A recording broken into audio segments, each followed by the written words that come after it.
안녕하세요. 대기업의 이경민입니다. 현대로템입니다. 현대로템의 주가가 다시 한번 급락을 했습니다. 결론부터 얘기하면 단기적인 조정 국면에 접어들 수 있을 가능성이 포착됐는데요.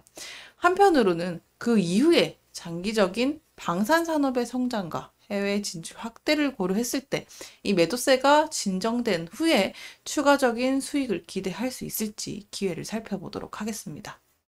자, 오늘 현대로템의 주가가 다시 한번 출렁였습니다. 지정학적인 요소로 봤을 때 국제적인 이슈가 있었는데요. 잠깐 살펴드리도록 할게요. 자, 이스라엘과 레바논의 무장정파 헤즈볼라 간의 휴전 합의가 임박했다는 보도가 오늘 나왔습니다. 이 미국과 이스라엘 당국자에 따르면요, 이 양측이 60일간 가도기를 두고 휴전안을 합의하기 직전이라고 하는데요. 이 기간 동안에 이스라엘군과 레바논 남부에서 철수하고 레바논 정부군의 국경 근처에서 배치되고 헤즈볼라는 리타니강 쪽으로 중화기를 이동시킬 예정이라고 합니다. 자, 이번 휴전, 어떻게 보면 휴전이 성사가 되게 되면 지난 9월 이스라엘과 팔레스타인이 무장정파 하마스 간의 가자 전쟁과 10월부터 시작된 이 교전이 1년 만에 끝날 가능성을 크게 보고 있다는 건데요. 자, 여기 포인트에서 아직 협상은 여전히 쟁점이 남아있는 상황이니까 이거를 좀 지켜보시길 바라겠고, 일단 이스라엘 정부는 호치스타인 특사의 경고를 받은 후에 이제 재논의에 들어갔다고 전해지고 있습니다. 그렇다면 이런 상황에서 종전과 혹은 휴전과 소식과 함께 주가가 한번 출렁였다라고도 살펴볼 수가 있겠는데, 아무래도 이러한 정황 때문에 이 방산주인 현대로템이 좀 매도 압력을 받은 것이 아닌가라고도 일단은 보고 있고요. 지금 매매 동향을 보시면 지금 다행히 외국인은 빠져나가지 않고 있는 상황이라고도 볼 수가 있겠습니다. 기관이 대체적으로 빠져나가고 있는 상황인데 개인과 외국인의 매수세는 계속 들어오고 있다는 점을 살펴보시면 좋을 것 같습니다.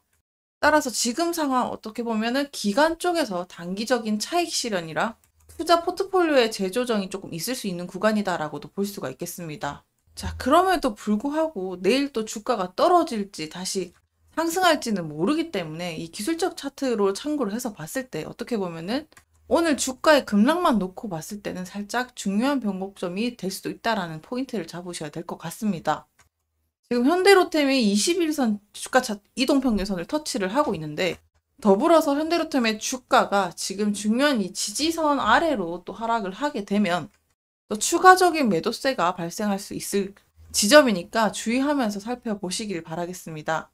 따라서 이 지지선 구간, 어떻게 보면 일시적인 조정 후에 다시 상승세를 보일 때는 매수 기회로 해석이 될 수도 있겠지만 일단은 기간의 매도세가 이어지고 있는 만큼 어느 정도 선에서 마무리되는지 살펴보고 이 주가가 중요한 지지선을 지켜내고 있는지 확인하는 게 중요할 것 같습니다. 지금 거래량 흐름을 보셨을 때도 지금 참고하시면 좋을 부분이 지금 거래량은 크게 나와주고 있는데 일단 이 시점에서 중요한 건 주가가 지금 지지선 근처에서 거래량을 동반하면서 그 다음날에 반등하게 되면 어떻게 보면 이 구간 자체가 강한 지지선으로 작용할 가능성이 높기 때문에 일단은 내일 추이까지 잘 살펴보셔야 되겠다라고도 말씀드리고 싶은데요. 다시 돌아와서 기관과 외국인의 매수세는 이어지고 있고 기관의 매수세가 다시 말씀드리겠습니다. 이제 매도세를 기간이 멈추고 순매수로 전환할지가 중요한 포인트가 될 것 같은데 자, 여기서 기간의 매도세가 계속 지속된다면 주가가 일시적인 조정을 받을 것이고 반대로 매도세가 멈추고 매수세가 전환된다면 주가가 또 반등할 여지가 충분히 존재한다라고도 볼 수가 있겠고 어떻게 보면 타이밍이 중요하다라고도 볼 수 있는 시점이죠. 따라서 앞으로 중요한 것은 재료가 될 텐데요.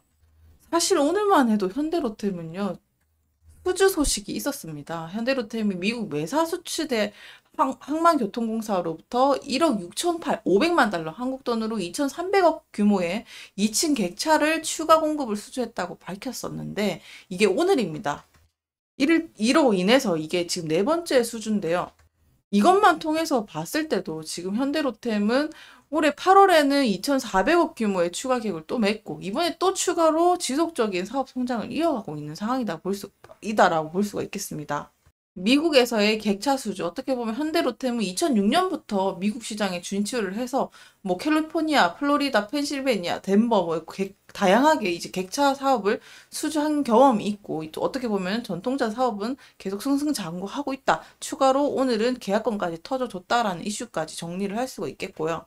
거기에다가 현대로템은 지금 중남미 방산시장에서 또 본격 진출을 또 준비를 하고 있다고 지난번에 한번 말씀드렸는데, 지난 16일이었죠. 페루에서 K2 전차랑 차륜형 장갑차를 포함해서 이 지상무기 수출을 위해서 총괄 협약을 이미 체결을 했습니다. 이것을 통해서 페루 육군 현대화 사업에 이제 참여를 하게 된 현대로템이고, 이것을 계기로 지금 후속 수출, MRO 유지 수리 정비 사업까지 이어질 가능성이 커지고 있으니까 지금 수주 계약이 가능성이 큰 것들이 준비가 되어 있다라고도 볼 수 있는 상황입니다. 이 페루에서의 계약 어떻게 보면 가능성을 또 한 번 실을 수 있다고 말씀드릴 수 있는 게, 현대로템은 이미 5월에 페루에서 K808 차륜형 장갑차를 우선 협상자 대상자로 선정이 되었기 때문에 이 지난달에도 6천만 달러 규모 계약을 체결을 했습니다. 페루에 30대를 공급을 이미 했고 후속 물량으로 200대에서 300대 추가 공급을 또 예상을 하고 있으니까, 이 현대로템이 유럽과 지금 중남미 방산 시장을 본격적으로 아직 꾸준히 문을 두드리고 공략을 하고 있다라고도 보실 수가 있겠습니다. 이것을 통해 정리할 수 있는 것은요, 어떻게 보면 현대로템은 지난번에도 말씀드렸지만 수주 잔고가 거의 18조 원에 달한 기업입니다. 방산 부분은 4조 4,500억 원에 대한 규모, 그리고 매출에서 방산 부분이 처음으로 또 50% 넘어선 상황이면서, 특히나 이 방산 부분이 회사 매출에서 중요한 역할로 커지고 있고, 또 전차 부분까지 아까 보신 것처럼 경쟁력이 강화되는 것까지 보셨습니다. 따라서 이런 전체적인 정황들을 살펴봤을 때 또 앞으로 어떤 이슈들이 터질지는 모르겠지만, 이 시점에서 봤을 때는 지금 현대로템 주가가 어떻게 보면 단기적인 조정 국면에 접어들었다라고도 생각이 되고, 장기적으로 봤을 때는 이 방산산업 성장과 함께, 그리고 전동차 수출과 함께 지금의 이 매도세가 진정된 후에는 또 추가적인 수익을 또 해볼 수 있지 않을까라고도 조심스럽게 생각이 듭니다. 오늘도 시청해주셔서 감사합니다.